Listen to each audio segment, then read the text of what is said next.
Have you ever wondered where the deadliest pandemic in human history originated?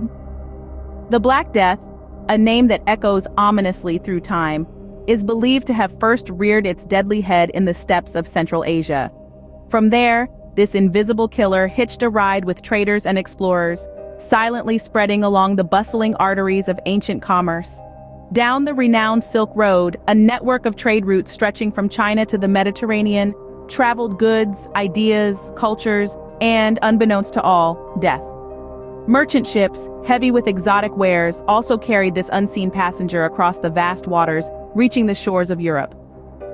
Overland travel by weary wanderers and diligent traders brought the disease further into the heart of the continent. In this manner, an unseen enemy, exploiting the interconnectivity of a thriving world, began its silent, deadly conquest. Thus, an unseen enemy, carried along the veins of commerce and travel, began its silent conquest. Imagine a disease so deadly, it wipes out nearly half of an entire continent's population. The Black Death, an unforgiving plague, left no corner of 14th century Europe untouched. Originating from the steppes of Central Asia, it traveled the Silk Road and other trade routes, arriving on our continent aboard merchant ships. It spread like wildfire from port cities to the heartland, devastating communities in its wake. The mortality rates were staggering. Between 30 to 60% of the European populace fell victim to this deadly pestilence. The swift and ruthless nature of the disease caused a social upheaval of unprecedented scale. The plague didn't discriminate. It took the lives of the young and old, the rich and poor alike. In its wake, it left towns depopulated, families decimated, and a deep sense of fear and uncertainty. In the face of such devastation, European society was forever altered. What makes a pandemic so deadly?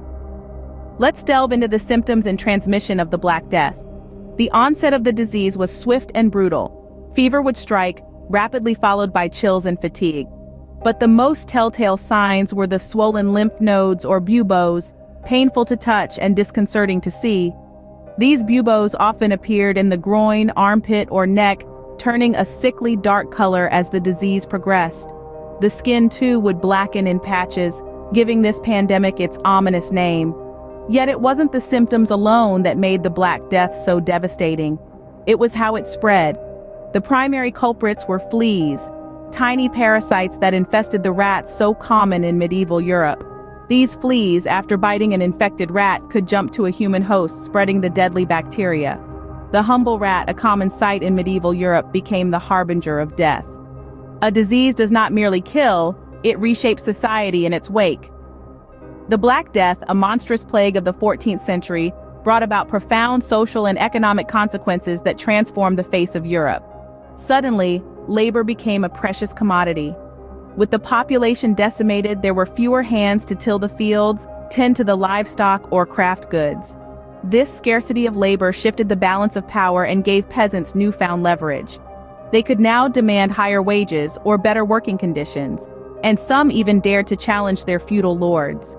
This led to numerous peasant uprisings across Europe, shaking the very foundations of feudal society.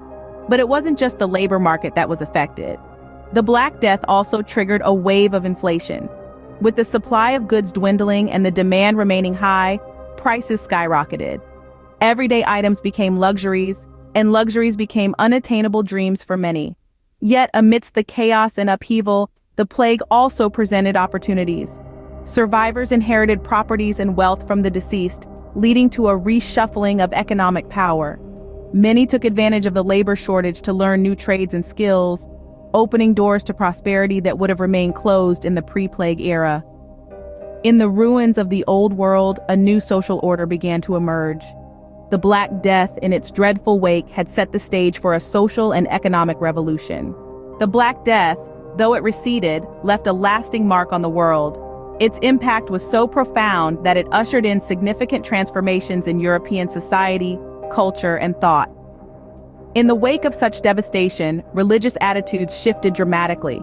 The inability of the Church to provide relief from the plague led many to question their faith, sparking a decline in the Church's influence and paving the way for the Protestant Reformation. Meanwhile, the Black Death also spurred advancements in medicine and public health. With the realization that diseases could decimate entire populations, efforts to understand and combat illness intensified. This led to the establishment of public health measures and the growth of hospitals and medical research. Furthermore, the Black Death marked the beginning of the end of feudalism. The massive death toll led to labor shortages, forcing landowners to offer better conditions to workers, thus disrupting the feudal system and ultimately leading to its demise. The plague's impact extended beyond societal structures, leaving a deep imprint on art, literature, and culture. Artists began to reflect the grim reality of death in their works, giving birth to a genre known as dance macabre, or the dance of death. Literature, too, became a medium to express the existential angst of the time, as witnessed in works like Boccaccio's The Decameron. The Black Death, a plague of unparalleled devastation, ultimately became a catalyst for a new era in human history.